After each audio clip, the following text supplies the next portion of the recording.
Ini kadang-kadang orang ini tak bisa meletakkan mana yang didahulukan, mana yang dikemudiankan. Saya majlis taklim satu masjid, kami kaji ni ilmu agama sepertinya lagi. Yang di belakang sana baca Al-Quran, baca Al-Quran asyik, ya, baca Al-Quran tu Pak.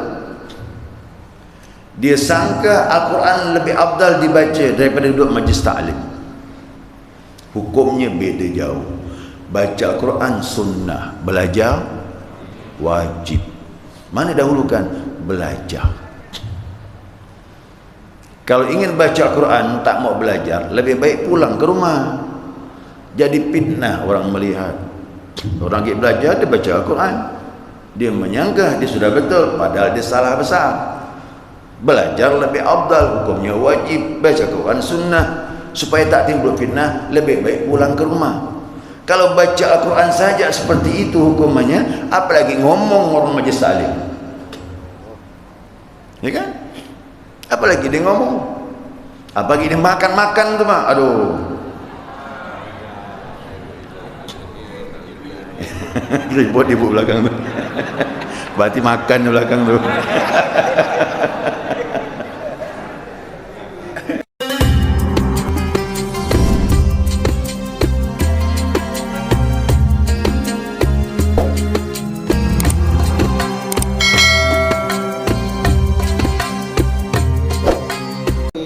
Bismillahirrahmanirrahim. Alhamdulillahi rabbil alamin. Allahumma salli ala nuril anwar wa sirril asrar wa tiryakil aghyar wa miftahi babil yasar sayyidina wa maulana Muhammadinil mukhtar wa alihil athhar wa ashabil akhyar adada ni'amillahi wa ibadalihi. سبحانك لا علم لنا إلا ما علمتنا إنك أنت العليم الحكيم. اللهم ذكرنا ما نسينا وعلمنا ما جهلنا ولا حول ولا قوة إلا بالله العلي العظيم.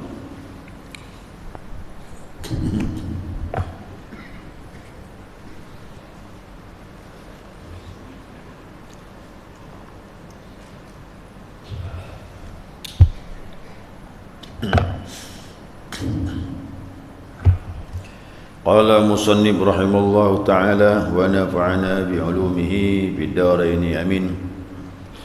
Jemaah salat subuh rahimakumullah. Assalamualaikum warahmatullahi wabarakatuh.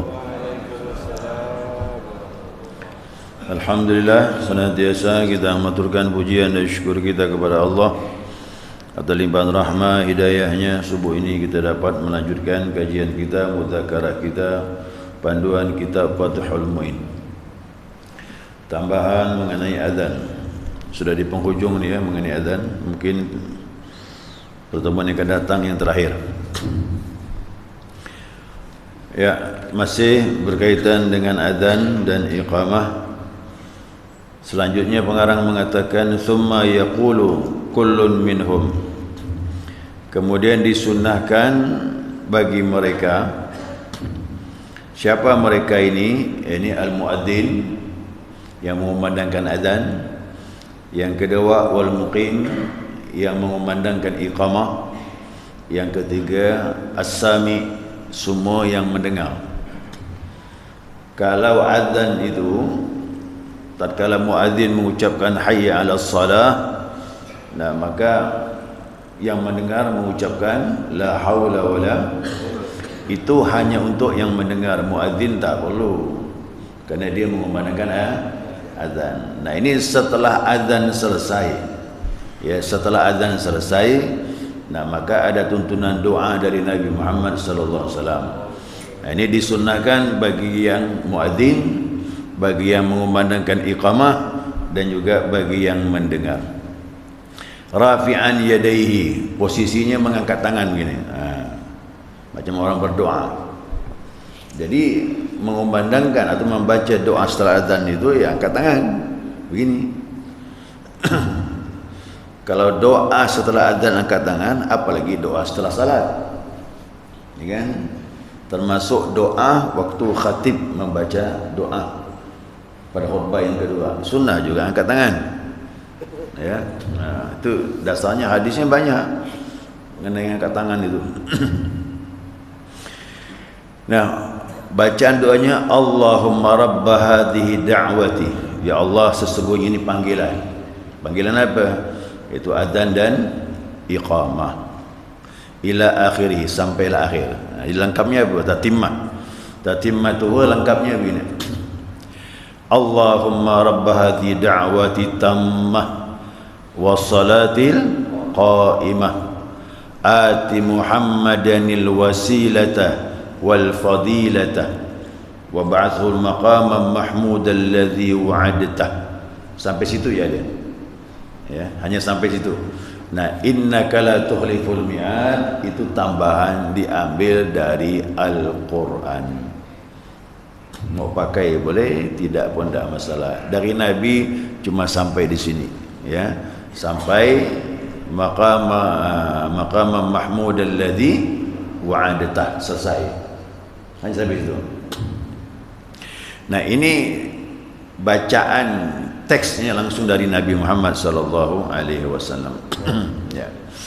Jadi dibilang, ya Allah, ini panggilan azan dan iqamah yang sempurna, wassalatil qaimah, bagi yang menegakkan salat. Ati Muhammadanil wasilah, berilah Muhammad itu al-wasilah. Yang kedua wal fadilah, dan yang keutamaan. Wa ba'atsu maqama mahmud alladhi wa'adtah, bangkitkanlah ia pada kedudukan nanti di hari kiamat, kedudukan yang terpuji yang engkau janjikan. Jadi Allah sudah janjikan kepada Nabi Muhammad SAW di akhirat nanti kedudukan yang terpuji, dan kedudukan itu mengalahkan semua para nabi. Ya, disebut begitu. Nah, wal wasilah kemarin kita singgung ya. Apa tu al wasilah? Hiya a'la darajatin fil jannah. Dia adalah derajat yang paling tinggi di surga. Ya, makanya tidak ada yang lebih tinggi lagi dari surga kecuali jannatul wasilah. Nah, kita mintakan, ya Allah, berilah Nabi Muhammad jannatul wasilah. Itu dia. Nah, karena dalam hadis yang kemarin saya singgung kan, kata Nabi, apabila setelah selesai azan, selawatlah kepadaku, kata Rasulullah. Kemudian thumma as'alullah liyal wasilah, mintakan kepada Allah untuk aku al-wasilah. Apa tu al-wasilah? Fa innaha manzilatun fil jannah, sesungguhnya al-wasilah itu suatu kedudukan di dalam surga. La tanbaghi illa li'abdin min ibadillah, tidaklah layak untuk mendapatkan kecuali satu hamba Allah dari hamba-hamba Allah yang lain. Wa arju an akuna ana huwa, aku berharap akulah yang mendapatkannya itu. Nah, jadi kalau orang bertanya, inilah surga Nabi Muhammad sallallahu alaihi wasallam.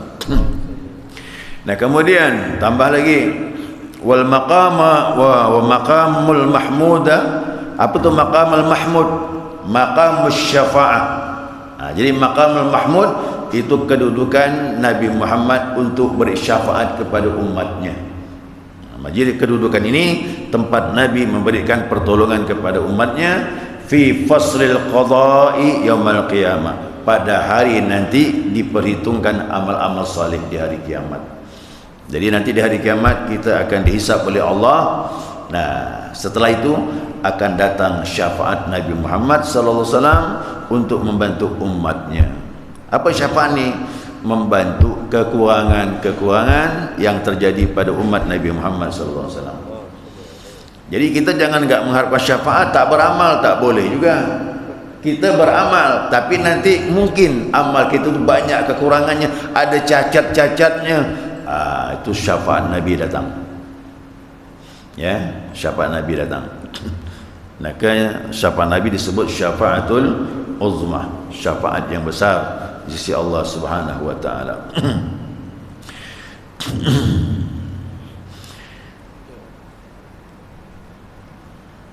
Nah, kemudian yusannu ayyaqula ba'da adzanil maghrib, disunnahkan mengucapkan setelah azan maghrib. Ada tambahan ni. Kalau untuk azan maghrib ada tambahan. Nanti bisa lihat di teks kitab tu terjemahan. Allahumma hadza iqbalul lailik, ya Allah malam telah datang. Itu bahasa mudanya gitu. Ya Allah malam telah datang. Wa idbarun nahari, siang telah menyingkir. Itu dia. Malam datang, siang menyingkir, pergi. Kemudian apa lagi? Wa aswatu du'aika faghfirli, dan suara-suara memanggil kepada Engkau ya Allah, adzan, ampunkan aku. Ini disunahkan untuk maghrib. Kalau subuh ditukar. Kalau subuh ditukar, bunyinya begini. Allahumma hadza iqbalun nahari, ya Allah siang telah datang.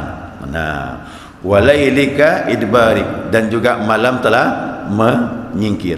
Aswatuka du'aik, dan panggilan-panggilan untuk kepada Engkau ya Allah, yaitu adzan, faghfirli, dan ampunkan aku. Ini ditambah nih. Kalau adzan maghrib sama adzan subuh ditambah ini. Jadi bunyi begini. Begitu adzan selesai, kita pun baca selawat Nabi. Allahumma salli ala sayyidina Muhammad wa ala ali sayyidina Muhammad. Allahumma rabb hadhihi da'wati tammah was salati qa'imah ati Muhammadanil wasilah wal fadilah wa ba'athu maqamal mahmud alladhi wa'adtah. Allahumma hadza iqbalul lailik wa idbarun naharik wa aswatu du'aika faghfirli. Itu tambahannya kalau untuk azan maghrib dengan subuh. Itu biasa di televisi itu Pak. Ada televisi itu. Coba lihat azan maghrib itu. Ada doa ini, masukkan di bawah itu. Nah, ini diambil dalam kitab Al-Adhkar Imam Nawawi. Nah, kemudian wa tusannu salatu ala Nabi sallallahu alaihi wasallam qabla al-iqamah. Disunnahkan selawat kepada Nabi Muhammad sallallahu alaihi wasallam sebelum iqamah. Ya. Ala ma qalahu an-Nawawi fi syarh al-Wasit. Nah, terhadap apa yang telah diucapkan oleh Imam Nawawi dalam kitabnya namanya Al-Wasit, Syarah Al-Wasit. Nama kitabnya Al-Wasit, ada syarahnya. Syarahnya itulah Imam Nawawi. Di situ beliau menyebutkan sunnah salawat sebelum iqamah. Ini untuk yang membaca iqamah, ya, bukan yang mendengar. Makanya yang membaca iqamah itu sebelum dia mengumandangkan iqamah, salawat dulu, tapi pelan-pelan. Cukup diri sendiri. Allahumma shalli ala sayyidina Muhammad wa ala sayyidina Muhammad. Allahu akbar, Allahu akbar. Asyhadu an la ilaha illallah. Gitu ya, terus sampai selesai. Ya, sunnah. Ini pandangan Imam Nawawi. Wa i'tamadahu Syekhuna Ibnu Ziyad, dan juga dikuatkan, ya, jadi sandaran oleh imam kami yang bernama Ibnu Ziyad. Jadi pengarang kitab ini gurunya salah satunya Ibnu Ziyad. Gurunya juga berpendapat sama dengan pandangan Imam Nawawi, sunnah salawat sebelum iqamah. Wa qala, nah, sambil dia mengatakan ni, amma qabla al-adhan falam ara fi dzalika syai'an. Adapun sebelum adzan saya tidak melihat pun hal itu. Ya, tidak melihat ada dasar membaca salawat sebelum adzan. Nah, tapi selama ini kan orang kan salawat tuh tambah lagi sebelum adzan. Subhanallah, alhamdulillah, wa la ilaha illallah, wallahu akbar. Lagi Allahumma salli ala sayyidina Muhammad ya karim. Kan gitu tuh. Ada enggak tuh? Baru adzan Allahu akbar, Allahu akbar. Nah, pandangan Imam Nawawi tak sunnah salawat sebelum adzan. Dan tidak ada kalimat subhanallah, alhamdulillah, wa la ilaha illallah, wallahu akbar sebelum azan, tidak ada. Ya, itu tidak disunahkan seperti itu. Nah, kalau mau pakai ada pendapat, tapi pendapat ini segelintir ulama. Salah satunya Syekh Al-Kabir Al-Bakri. Ya, waqala Syekh Al-Kabir Al-Bakri. Imam Bakri berkata, innaha tusannu qablahuma. Sesungguhnya sunnah juga sebelum adzan membaca salawat. Nah, kalaupun kepingin baca salawat, masih ada pendapat ulama. Ini satu orang nih, Syekh Al-Bakri, masih boleh kau salawat sebelum azan. Tapi ingat, selawatnya pelan, jangan nempel ke mikrofon. Ini selawatnya nempel di mikrofon, salah lah tu. Ya, dia tempel begini, subhanallah alhamdulillah. Subhanallah alhamdulillah tak ada ya. Kalau mau selawat masih boleh. Ya, mau selawat masih boleh. Tolong lagi muazzin ni, aduh kacau lagi ni, lebih tambah kacau lagi ni. Baca doa setelah azan pun nempel di mikrofon mulutnya. Aduh. Ini baca doanya masing-masing, kerana masing-masing mendoakan untuk Nabi Muhammad sallallahu alaihi wasallam. Nah, jadi gimana makmum mau baca kalau muadzin mulutnya nempel di mikrofon? Tolong fahamkan ini. Jadi ini bacanya masing-masing. Udah, begitu selesai azan tarik mulut di mikrofon, baca doa sendirian. Udah. Kemudian baru salat qabliyah. Jadi kesimpulannya apa nih? Nah, kesimpulannya boleh azan sebelum azan dan iqamah, boleh selawat sebelum azan dan iqamah. Kesimpulannya tidak ada bacaan subhanallah walhamdulillah wala ilaha illallah Allahu akbar, tak ada. Dan itu pun bacanya masing-masing. Wala tusannu Muhammadur Rasulullah ba'dahuma, dan tidak disunnahkan mengucapkan Muhammadur Rasulullah setelah azan dan iqamah. Ya. Kalimat azan dan iqamah terakhir apa? Terakhir. Tauhid kan? La ilaha illallah. Begitu muadzin mengumandangkan la ilaha illallah, langsung salawat.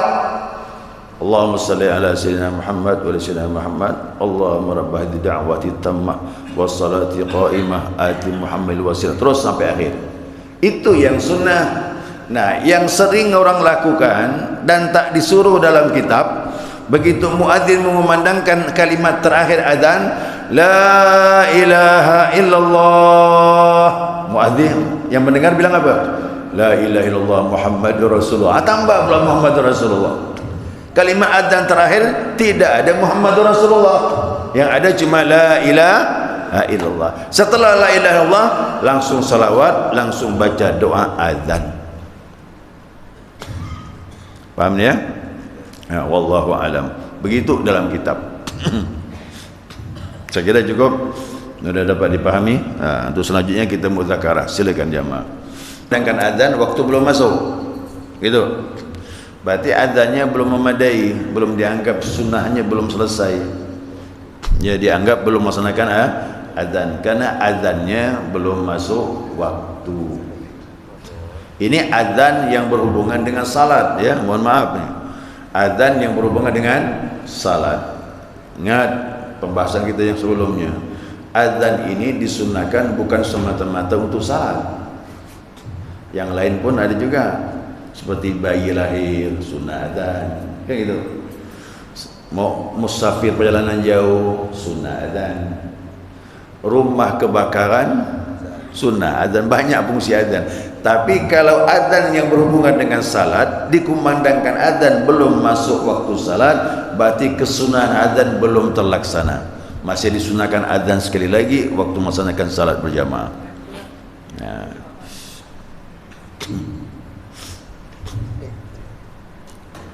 Yang jauh tu tak dengar. Ada apa? Nanti saya jelaskan apa pertanyaannya. Ya. Kalau kita sedang wudu, kan dengar azan nih. Sunnah atau wajib kita menjawab azan pada saat itu? Ya.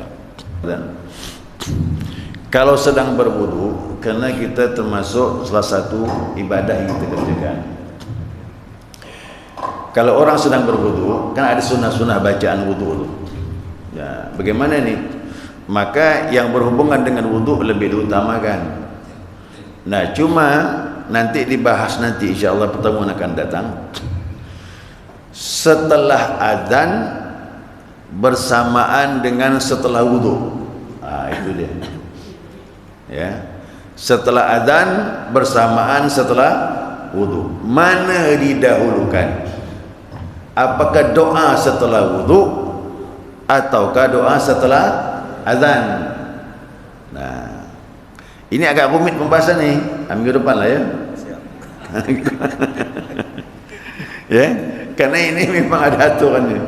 Nanti pertemuan akan datang. Tapi kalau kita sedang berwuduk dikumandangkan adzan, kalau memang kita membaca doa tertentu yang berhubungan dengan wuduk, maka sunnah. Tapi kalau kita tidak hafal doa wuduk, sambil wuduk boleh jawab adzan. Boleh. Tapi ingat, jangan sampai menjawab adzan lupa pula basuhan wuduk. Itu hati-hati. Bisa terjadi itu. Nanti lupa pula, 2 kali ke 3 kali ni. Kenapa? Sambil menjawab. Makanya yang terbaik fokuskan doa yang berhubungan dengan adzan. Dengan wudu. Untuk doa setelah adzan, setelah wudu bersamaan, nanti kita bahas insya-Allah. Ya, pertemuan akan datang. Karena begini, kalau ada orang berwudu, saya wudu ni. Karena wudu ni sudah masuk ibadah ya. Ada kawan datang, wudu di samping, dia ngajak ngomong, tak usah jawab. Tak usah jawab. Itu kata ulama. Karena wudu sudah masuk ibadah. Nah, jadi pembicaraan yang tak ada hubungan ibadah, pinggirkan dulu. Kecuali kita sedang berwudu, kawan datang beri salam, boleh jawab. Karena memberi salam sunnah, jawab. Mau tak mau jawablah. Sedang berwudu, kawan assalamualaikum. Jawab waalaikumsalam. Wuduklah kita. Aku lihat kau di pasar tadi. Agak apa? Jangan jawab. Jangan jawab. Terus ya berwudu. Karena ini pembicaraan yang tak ada hubungan dengan ibadah. Ya.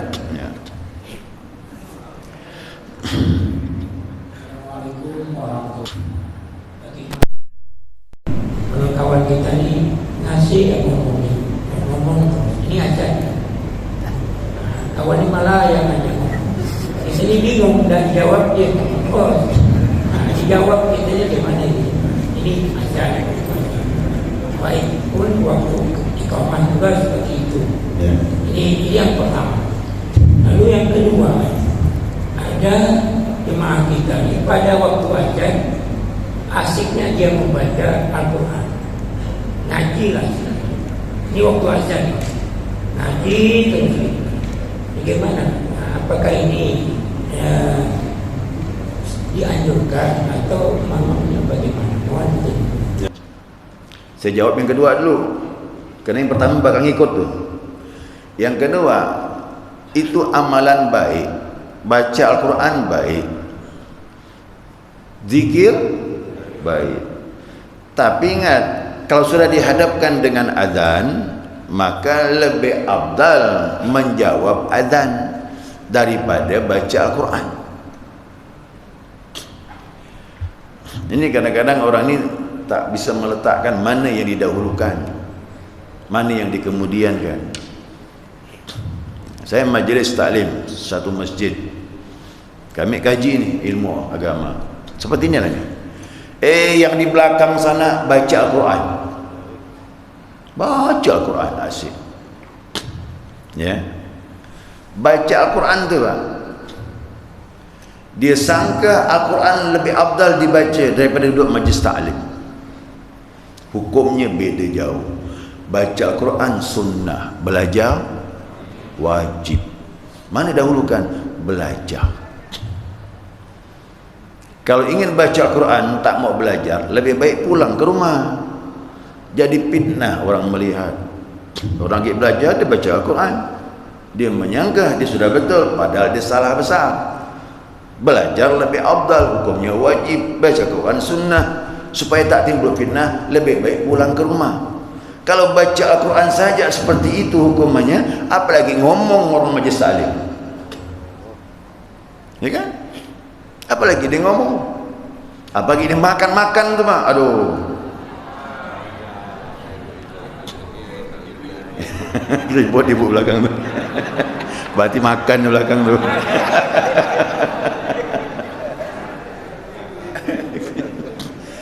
Karena belajar ni santapan rohani, makan nafsani.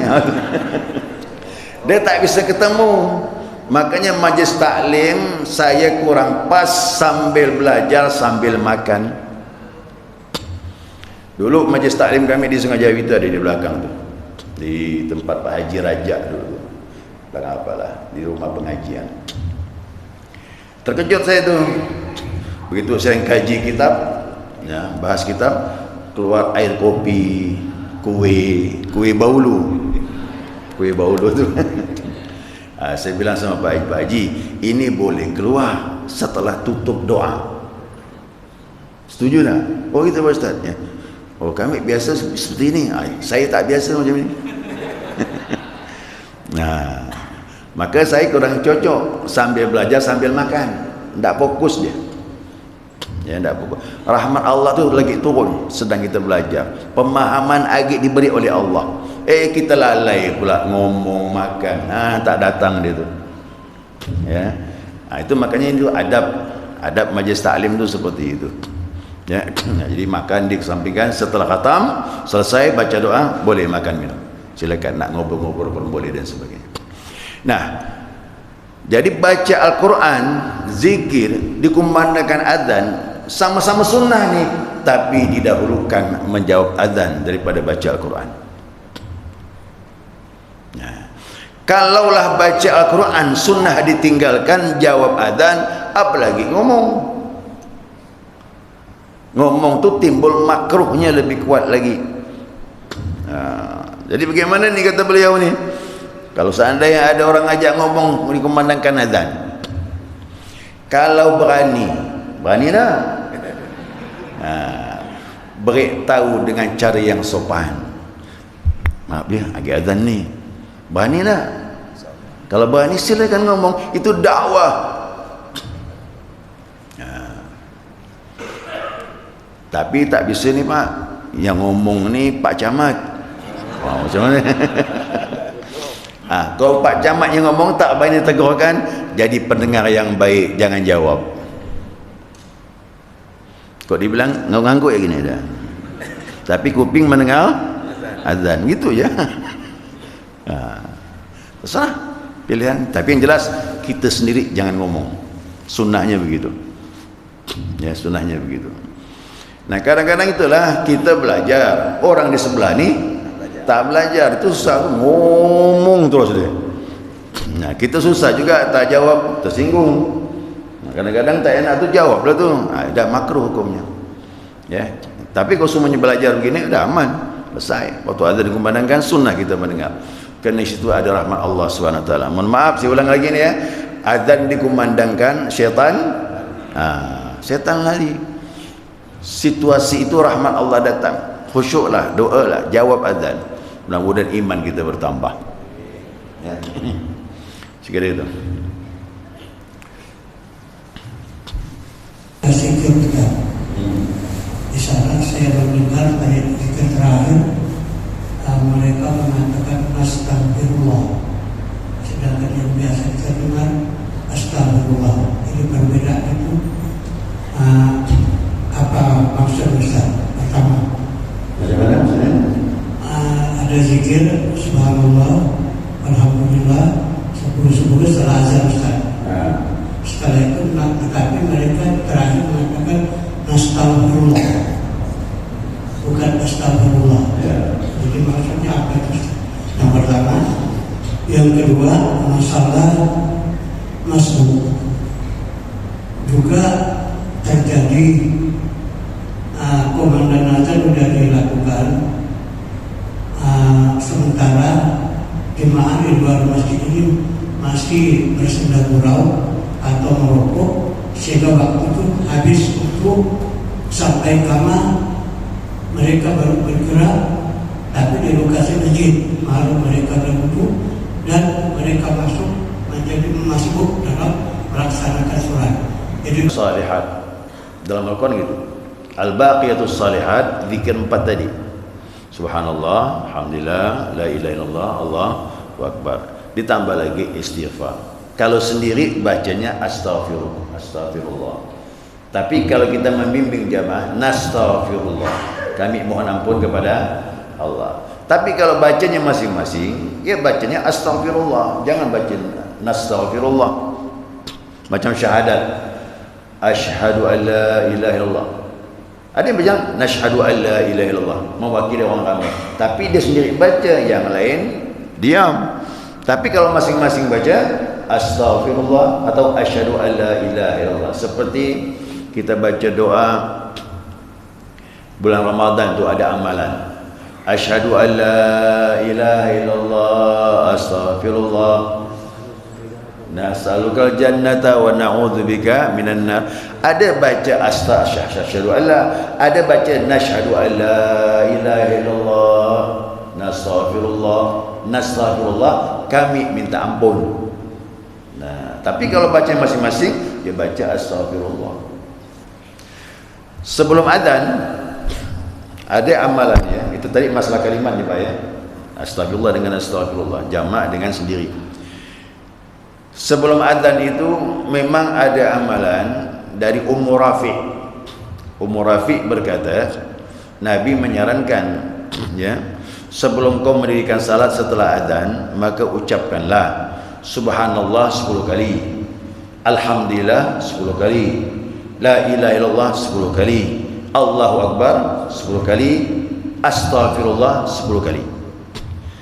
Waktu kau mengucapkan subhanallah, Allah jawab, benar, akulah yang suci. Waktu kau mengucapkan alhamdulillah, maka pujian untuk aku, kata Allah. Waktu kau mengucapkan la ilaha illallah, memanglah tiada Tuhan kecuali aku. Waktu kau mengucapkan Allahu akbar, akulah memang yang maha besar, kata Allah. Waktu hamba ku mengucapkan astaghfirullah, aku ampunkan untuk dia. Nah, makanya terakhir itu astaghfirullah. Itu diamalkan antara adzan dengan iqamah. Nah, ini amalan boleh masing-masing, boleh berjamaah, silakan. Nah, tapi saya lebih sering masing-masing. Apa sebab? Karena orang datang tu salat qabliyah. Kalau kita zikir setelah salat, orang selesai salat, zikirnya sama-sama, tidak masalah. Tapi kalau qabliyah itu orang datang tu kan relatif. Ada yang awal, ada pertengahan. Kita baca, takutnya mengalami kata ganggu. Ya, tapi kalau jamaah mahsurin, jamaah yang sudah sepakat di sini zikirnya berjamaah antara adzan iqamah, tidak masalah, silakan. Berarti telah disetujui. Ada masjid yang komplain, nah, itu susah juga. Ya. Nah, itu.